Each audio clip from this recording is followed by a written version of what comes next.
Hey everyone, this right here is one of our favorite marketing hacks. My name is David. My name is Mitchell. And welcome to a new episode of Essential Marketing, where our mission is to provide these type of marketing hacks, tips and tricks to anybody who's interested in marketing. And so today we're going to be talking about how you can get an ad to be placed on top of the 3-pack on Google and just why that's so powerful. So Mitch, let's maybe start with that. Why is this such a powerful hack? Why do we love implementing this for our customers? Sure. So these days on Google search results, oftentimes this 3-pack, as we call it, of map results will show above the organic web page results.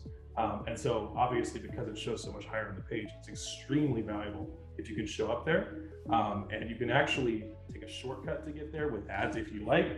We always want to earn our way there eventually to show organically too. But in the short term, that's really hard to do. So Google Ads has some tools to let us kind of hack our way up to the top. That's right. And so whenever we get on a brand new customer, we're always analyzing their current ad performance and setup and that kind of thing. Well, most of the time, we will find maybe 1 out of 10 businesses that have actually implemented this. That means 9 out of the 10 businesses, usually by just implementing this, we can already move the needle within 24 to 48 hours oftentimes. So it's a powerful tool and you guys are gonna love it. So Mitch, let's start with, there's 2 different ways of how you could implement this depending on the type of business that you are. So let's say you're a brick and mortar store. What's the way to do it? Yep. So that makes it super easy because there's an objective in Google Ads for just getting directions. And so that's the perfect one to select if you're a brick and mortar store. You take your sales mostly over the counter, and that's really easy to set up. The second type is if you're more like us, you want leads over the phone or through your web form. And for those, you want to select the leads campaign, and you can still use Google Maps, but it's a little bit more subtle about how you get there. That's right. So what I have on my screen right now is a campaign that was optimized for leads. Yep. And actually, just to kind of make sure that this is clear to everybody, is so in this example, I searched for marketing Tacoma. And so what you'll see here at the very top is, let me get rid of this. What you'll see here at the very top is a text ad. And so that's really what you're purchasing, right? So if you're optimizing for leads, you're purchasing lead ads. You're actually not really purchasing map ads. There is sort of a workaround of how you can increase the probability of appearing on maps as well, right? Exactly. Yeah.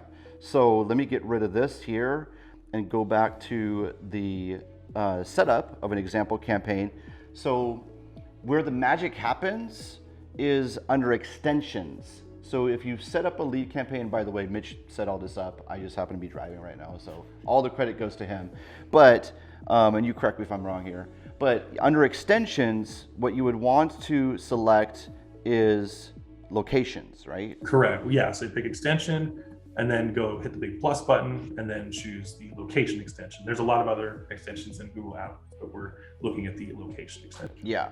So you're going to come to a screen similar to this one here, what you guys can see here. And what it's going to try to do is it's going to pull in any locations where you are the manager of that particular Google map. And so this is what you would want to import first.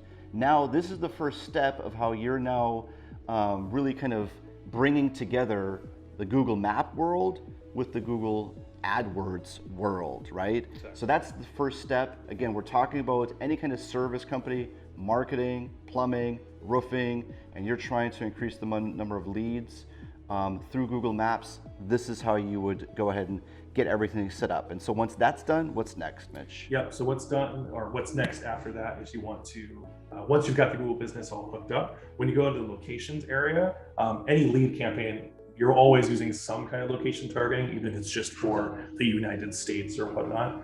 But what you can actually do with the maps to increase the chances that your map app will show to your customers or potential customers is to go in the locations area, and then you can actually add a targeting option to target X number of miles radius around your Google business. So you can say, okay, I want to do targeting of 20 miles, I want to do targeting of 10 miles, 5 miles.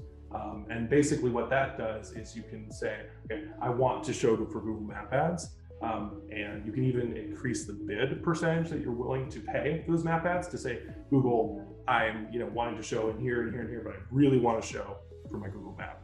That's right. So here on this example, so you can see the different settings of that we have put in place for a customer. So there's a 20-mile radius, there's a 7-mile radius, there's an 8-mile radius, and then you can increase the bid, as Mitch was alluding to it. So you're not really purchasing map ads per se, but you're increasing the probability, hence kind of the verbiage that we're using, that it's kind of a hack and it's powerful, and you're stacking the deck in your favor to be able to show up in this very valuable space. So hopefully that was helpful to you guys. If you are in the service sector, you're running ads, you need to implement this. You will see an improvement in conversions. We guarantee it. We've done it many, many times. So hopefully you found this helpful. If you have, give us a thumbs up and subscribe to our channel. We'd love to see you in the future. Take care and bye.